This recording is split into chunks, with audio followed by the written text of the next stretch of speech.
Welcome back. Today, we are looking into a disappearance so disturbing, So incredibly suspicious that detectives now believe the original story is completely falling apart. a woman named Lynette Hooker suddenly vanished in the Bahamas.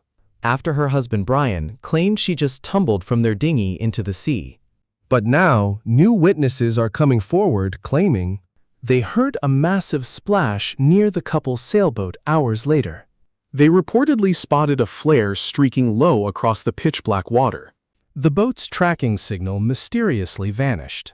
And what investigators allegedly discovered on board that sailboat might become Brian Hooker's worst nightmare.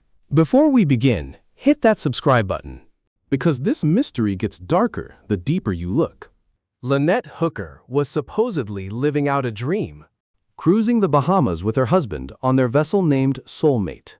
But on the night she vanished, that dream twisted into something from a dark psychological thriller. According to Brian Hooker, they left a local marina And boarded a small dinghy to head back to their anchored sailboat. Then suddenly, Lynette allegedly fell backward into rough water. Taking the boat keys, the emergency kill switch, and her gear bag down with her.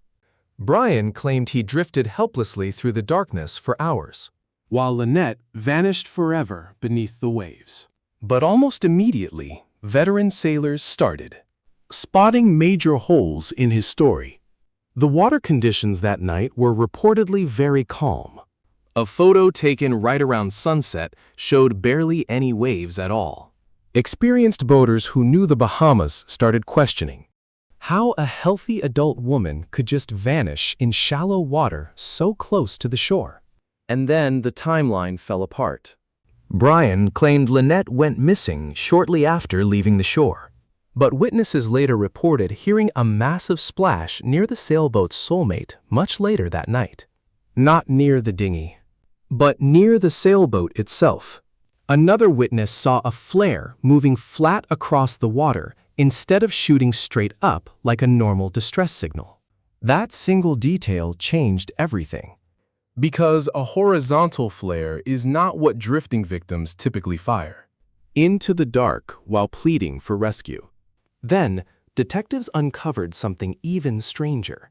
The vessel's tracking system, essentially the boat's electronic location signature, reportedly went dark around 9:29 p.m.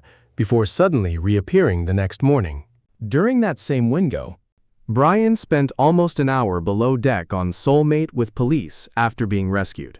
Authorities later seized the entire boat, wrapping it in crime scene tape and removing electronics, devices, and potential forensic evidence off the vessel. And the deeper detectives looked into Brian Hooker's version of events, the less believable it got. Because, according to rescue teams, they were incredibly familiar with the shoreline where Brian supposedly drifted ashore, but his story made no logical sense. The rescue volunteer who dragged Brian Hooker off the beach that morning sensed something was wrong almost immediately. Not because of a single clue. There was no blood or violence. but because the sequence of events simply did not match the Bahamas' geography. Brian asserted that after drifting helplessly across the Sea of Abaco all night, he finally washed ashore near Marsh Harbor around 4 in the morning. he claimed he went around knocking on doors for help. He even said he tried waving down a car that ignored him. The big issue was that his supposed landing spot was not a normal neighborhood. According to local rescue teams, the area was mostly thick scrub bush, Jagged shoreline rocks, and almost completely impassable terrain. A veteran rescue worker described the layout in brutal detail. To the west lay dense, overgrown brush leading into total darkness. To the south were rocky inlets and tangled thickets, impossible to cross at night. Yet directly north, barely 150 yards away, Lay a brightly lit boatyard glowing like a beacon over the water. Any lost survivor would naturally walk right toward those lights, toward safety, toward real help. Instead, Brian claimed he headed in the opposite direction. This major discrepancy became the most damaging aspect of the whole investigation. Locals familiar with the terrain said no exhausted survivor would crawl through pitch-black brush while bleeding and terrified, when safety was clearly visible nearby. And it got worse. Brian claimed the sharp rocks shredded his feet during his trek. But when rescuers finally found him, he was still wearing slip-on sandals. No bare feet, no bleeding, just footwear perfectly suited for walking on rough shoreline rocks. Then came another suspicious detail investigators could not ignore.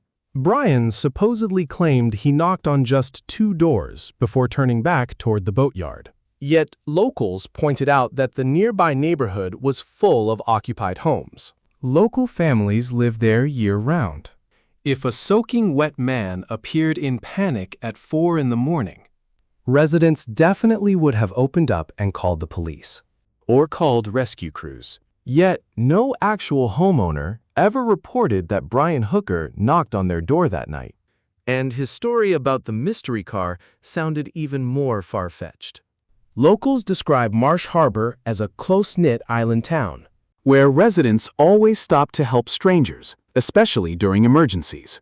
Rescue teams openly labeled Brian's story absurd and impossible. One investigator even admitted the chances of his story being true were basically zero. But what investigators uncovered next dragged this mystery into darker territory. Because while search parties desperately combed the ocean for a missing woman who supposedly fell overboard, some detectives quietly began wondering if Lynette Hooker had ever actually entered the water at all. When detectives began piecing the timeline together, their attention snapped away from the ocean, focusing directly on the sailboat. The sailboat named Soulmate was no longer viewed as just the scene of a tragic accident. It was fast becoming the center of something much darker. The major breakthrough came from digital tracking data. Case documents show that the sailboat's AIS history, the beacon boats used to broadcast their location, went dark at 9:29 that night. Then, almost unbelievably, the signal reappeared. The following morning, right after Brian's rescue. To seasoned mariners, that gap raised instant red flags. Since these systems do not just vanish for hours without explanation. Usually, someone has to cut the power or manually disable them. Then, detectives uncovered another troubling detail. Once searchers rescued Brian from the beach early that morning, they brought him back to Soulmate with police alongside him. Witnesses claim Brian spent nearly an hour down in the cabin before search operations had fully ramped up. In that time, investigators believe he accessed the ship's electronics, controls, communication devices, and every hidden compartment on board. That specific detail chilled everyone following the case. Because if vital evidence lay hidden inside Soulmate, Brian had unsupervised access before the boat was ever officially secured. Eventually, the United States Coast Guard cordoned off the yacht with yellow tape, seizing several electronic devices from the cabin. Insiders close to the case called these devices a potential forensic gold mine. Detectives reportedly seized laptops, tablets, and hard drives, and telemetry hardware from the vessel's engines. Many modern marine engines log detailed telemetry recording every movement, runtime, and power surge. Yet the most haunting clues came from locals anchored nearby that night. One witness reported seeing an emergency flare shot horizontally, skimming the water rather than climbing into the night sky. Another heard a heavy splash near Soulmate, hours after Brian claimed Lynette was already gone. That timing was critical because according to Brian's timeline, absolutely no one should have been near that boat. That single splash changed everything. Detectives quietly began wondering if Lynette had actually returned to the sailboat sometime after her reported fall. Others questioned if something or someone went overboard from the sailboat later that night. As those dark theories took hold, Brian Hooker's official story began to unravel, piece by piece. By now, the debate was no longer about his story sounding suspicious. The real mystery was this. What actually happened on board Soulmate after dark, when nobody else was supposed to be there? By the time cadaver dogs finally reached the Bahamas, the case looked nothing like a standard missing person search. Search and rescue crews had spent days scanning the water, combing beaches and searching nearby islands. But behind closed doors, investigators were starting to focus on a darker possibility. That Lynette Hooker was never actually lost at sea. Their focus slowly shifted toward remote spots around lovers' quarters and the shorelines, places where someone local could easily conceal key evidence. Teams examined shallow waters, dense mangroves, shifted sand, and active construction sites where fresh soil had been dug up. One searcher recalled parts of the shoreline looking like a massive grave, because the earth had been so heavily torn up. Then, those closest to Lynette began sharing details that made this mystery feel far more sinister. Family members revealed that Lynette had tried to leave Brian several times before she vanished. Her daughter later disclosed that Lynette planned to walk away again, just before disappearing. Relatives had reportedly begged her not to go back, terrified of what he might do to her. Today, those desperate warnings feel haunting.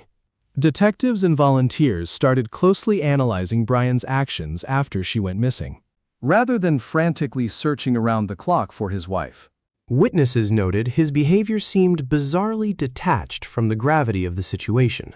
While rescue crews braved miles of treacherous seas, Brian allegedly chose to stay close to the docks, lounging on the vessel rather than leading the search effort.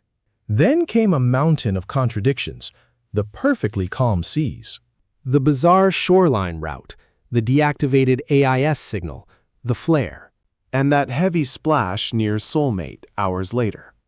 The shifting stories about what Lynette allegedly yelled from the dark water, and how seasoned mariners openly dismiss Brian's story as highly implausible. Alone, each detail sparked quiet suspicion. Combined, they painted a grim picture detectives could not ignore. Yet, despite all the theories, a chilling reality remains. Lynette Hooker is still missing. There is no body, no concrete forensics, no criminal charges, only a missing wife, a timeline full of holes, and a lonely sailboat at the center of one of the most chilling cases in years. Somewhere in the Bahamas, the actual truth of that night remains. Perhaps buried under shifted sand, or locked inside unreleased digital data recovered from Soulmate, or may be kept by the only person detectives believe knows exactly what transpired after night fell over the Sea of Abaco. Until that truth rises to the surface, one dark question will haunt this case. What truly happened to Lynette Hooker on board Soulmate that night?